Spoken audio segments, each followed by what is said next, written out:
Assalamualaikum warahmatullahi wabarakatuh. Welcome back to my channel, my students, my class, and my partner in English. Well, today we are going to continue our lesson focus on preposition of place. Jadi teman-teman, sahabat sekalian, para sahabat good people dan para sahabat blue sky, hari ini kita akan belajar tiga preposisi, yaitu in, on, dan at. Ya, tiga preposisi ini sangat menentukan bagus tidaknya bahasa Inggris kita. Mengapa? Karena in, on, dan at ini akan sering digunakan dalam bentuk preposisi waktu maupun tempat. Tetapi untuk waktu kita sudah membahas, teman-teman bisa lihat di sini.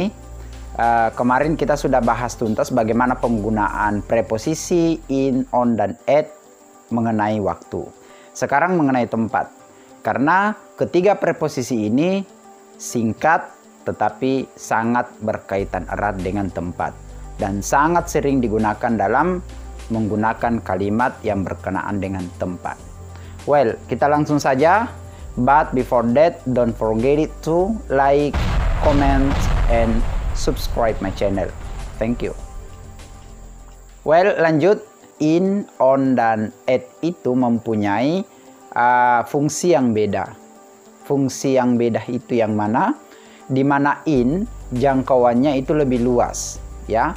Dia lebih general, lebih umum. Misalnya, ketika kita menyebutkan negara, ya, atau kita menyebutkan kota atau suatu tempat yang luas, ya. Misalnya daerah. I live in Makassar, misalnya. I live in Borneo. Maka itu pakai in. On itu lebih kecil lagi jangkauannya atau lebih sempit, ya. Ketika kita menyebutkan misalnya negara, I live in Indonesia atau I live in Makassar, maka ketika kita menyebutkan on biasanya jalan, ya. Misalnya I live on Veterani Street, ya, atau jalan Veterani, maka dia pakai on. Mengapa? Karena jangkauannya lebih sempit. Kemudian yang tersempit adalah atau yang paling spesifik adalah at. Di mana at ini ketika menyebutkan jalan yang dimana jalan itu ada nomornya atau nomor rumahnya yang betul-betul menunjukkan alamat yang pasti, maka itu pakai at, ya. I live at Veteran Street number 25 Block E. Nah, seperti itu, ya. Itu contohnya. Jadi pada kesimpulannya bahwa in itu luas jangkauannya, bisa daerah, bisa negara, bisa kota. Kalau dia on itu bisa jalan, dan kalau dia at itu lebih sempit dan spesifik, yaitu nomor rumah atau alamat rumah yang pasti. Oke.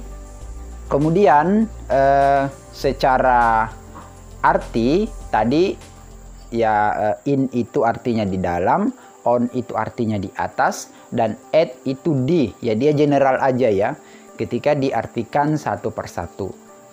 Oke.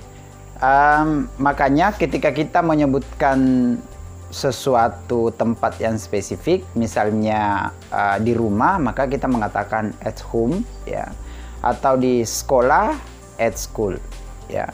Itu sesuatu tempat yang ketika kita anggap spesifik, maka at bisa dipakai dalam bentuk place.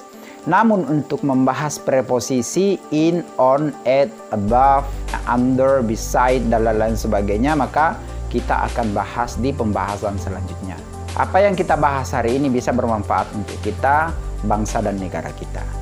Success for you all. See you on top. Wassalamualaikum warahmatullahi wabarakatuh.